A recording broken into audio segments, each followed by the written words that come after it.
Levitation in broad daylight. In Legend of Immortals, Gu Hong documented numerous accounts of people who achieved the Tao and levitated in broad daylight. Let's look at the legend of Xie Ziren, the only Taoist whose levitation was recorded in Orthodox history. This happened in 794, during the era of Emperor Dizong in the Tang dynasty. Xie, who was 27 at the time, levitated in front of thousands of people at Guizhou, in today's Nanchong City, Sichuan province. According to Taiping Guangji, Xie had been a very tranquil child. Peaceful and polite, she enjoyed reading and memorizing Tao Te Ching. Her father Xie Huan, originally from Yenzhou, lived in Guizhou and was a local official. Her mother was from a prestigious family in Yizhong. Between the ages of 7 and 10, Xie traveled with 2 nuns, one after the other, to practice cultivation. After returning home, she moved into Laozi's temple in a nearby mountain to live. One day when she was 14, the food suddenly seemed disgusting to her, like maggots. So from that point on, she stopped eating. At that time, her father had been traveling for a few years in other places. When he returned home, he couldn't accept the sight of his daughter not eating and considered it an illusion. He said, "Our family has followed Confucianism for generations. Anything outside Orthodox Confucian teachings are unacceptable. How can we allow such witchcraft?" He locked his daughter in a room for over 40 days. However, when Xie was released, her father was surprised to discover that she was even more pure and refreshed. In 790, when Xie was 23, Han Yi became the new governor.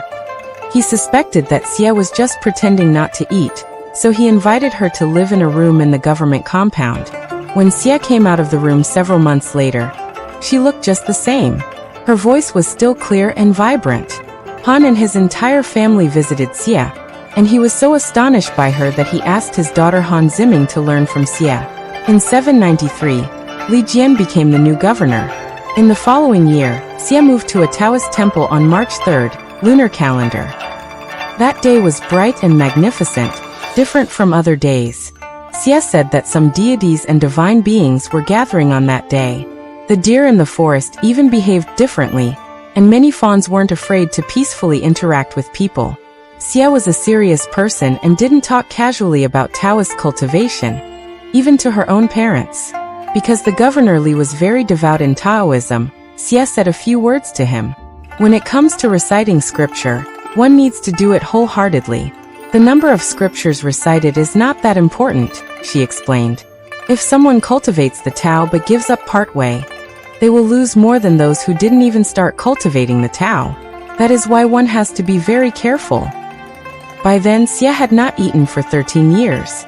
On November 9, 794, she went to the government compound to bid farewell to Li, and said, "I will leave in the middle of the month." From then on, she no longer went to the meditation room. Xie departed by levitating in broad daylight on the morning of November 20th, from above Jinquan Temple. Thousands of people watched it happen. Her grandmother, mother, younger sister Xie Ziru, and disciple Li Sheng heard her final words. Only by cultivating diligently can one achieve the Tao. Shortly afterwards, the mountain was covered by colorful clouds. For a long time, there was the sound of celestial music and a special fragrance. Several pieces of clothing and a hairpiece she often wore were left behind on her bed. They were placed there as usual, as though she'd left them there. After Xie levitated, people saw the following sentences inscribed on a wall in the hall. "To whom it may concern, family and relatives I had. Please take good care of yourself and do not feel sad. Cultivating your virtue and practicing kindness. By obeying the precepts and reciting the scriptures you will make progress. After many tribulations, you will reach your destination. Somehow in the future on the pure land with vast plains. May we meet each other again." Governor Li and military officer Wei Gao reported all this to Emperor Dizong. The emperor issued an edict in praise of Xie. Sichuan Provincial Local History Office published the edict online. Li then erected a monument in Jinquan Temple that described Xie's story. He also wrote the legend of the Eastern Immortal, that recorded her story in detail. This book was lost, but the new Book of Tang, an Orthodox history book, referenced the book and documented its abstract. Even Han Yu, one of the greatest scholars in the Tang dynasty, believed that the story of Xie was real, and mentioned it in a poem. After the Tang dynasty, legends of miracles were also documented in later dynasties. Ji Gong, a renowned monk during the Song dynasty, transported huge logs from Sichuan to Hangzhou through the river using supernormal abilities. Qiu Chuji, a famous Taoist in the Song dynasty, traveled a long distance to meet Genghis Khan in the desert and successfully stopped his slaughter. Similarly, Zhang Samfeng created Tai Chi and left countless legends during the Ming dynasty. Levitation has also been recorded in Western society by those who followed spiritual paths in the Western tradition. The Catholic Church documented over 70 occasions of levitation by Saint Joseph of Cupertino. Similar miracles were also recorded about Saint Teresa of Avila and others. For thousands of years, people have been wondering where we came from, why we are here, and more importantly, what we will become. The incidents mentioned above are intriguing. But what do they mean for us? Unprecedented havoc. For thousands of years, the spiritual traditions of Confucianism, Buddhism, and Taoism have not only upheld moral values, but also profoundly enriched Chinese culture. Their influence is visible in historic records, folk operas, temple architecture, clothing culture, and literary and artistic works. Stories like Journey to the West, Jigong, The Eight Immortals Crossing the Sea, and Investiture of the Gods have been passed down through countless generations. After the Chinese Communist Party, CCP, took power in 1949, it imposed atheism across various aspects of society, including culture, education, architecture, religion, and folk operas.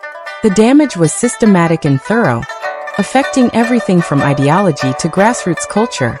According to the theory and practice of the CCP's suppression of religion, written by Bai Ji, there were 800,000 monks and nuns in China in 1949. 5 years later, only a little over 70,000 remained in 1954. Before International Women's Day on March 8, 1951, the Women's Federation in Changsha of Hunan Province ordered all nuns in the province to get married or engaged within a few days. More than 2,300 Tibetan monasteries once stood in Gansu, Qinghai, Sichuan, and Yunnan. Many were destroyed during the war, and by early 1959, most had been closed, occupied, or demolished. Of the over 170,000 lamas, most of them were forced to return to secular life.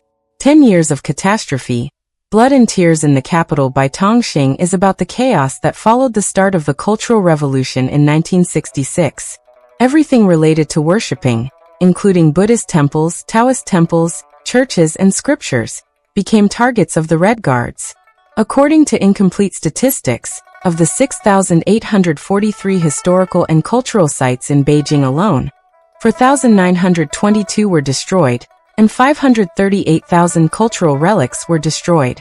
The sixth patriarch Huaining once preached in Nanhua Temple, in today's Shaoguan City, Guangdong Province.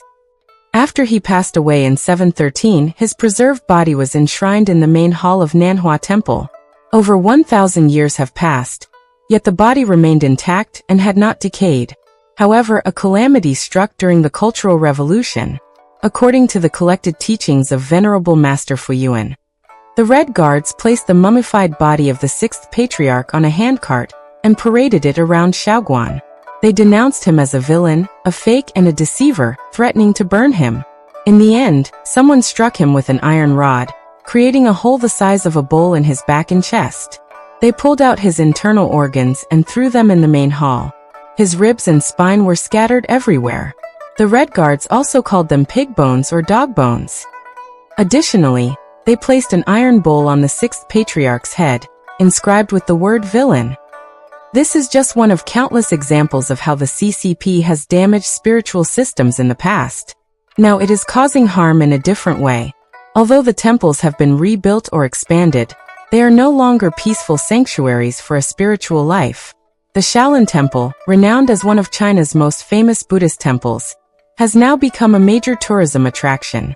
A visitor in the summer of 2025 observed that the temple had essentially become a commercial enterprise. Traditionally, a temple might only sell incense and candles. However, the entrance to the scenic area is a bustling commercial district with restaurants, milk tea shops, and local specialty stores. Inside the temple, Shops not only sell religious items and bracelets, but also conduct fortune-telling services and personalized name-based painting, she reported. In addition, if one rides the cable car to the top, he or she would find bone-setting services with Shaolin Kung Fu.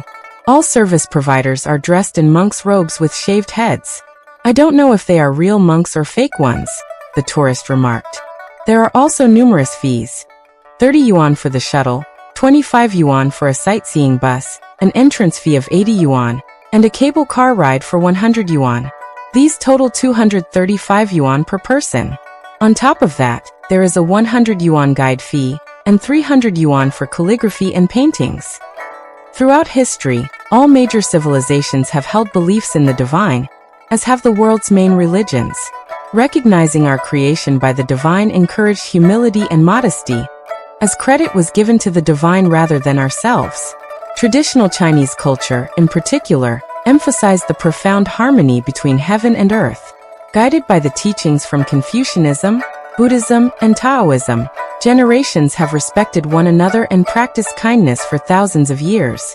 As the CCP harms China and threatens the world, it is more important than ever to understand the situation and find a path forward. History has shown us that the CCP's reliance on class struggle, hatred, and lies cannot endure. By embracing moral values and following our conscience, we move toward a better future.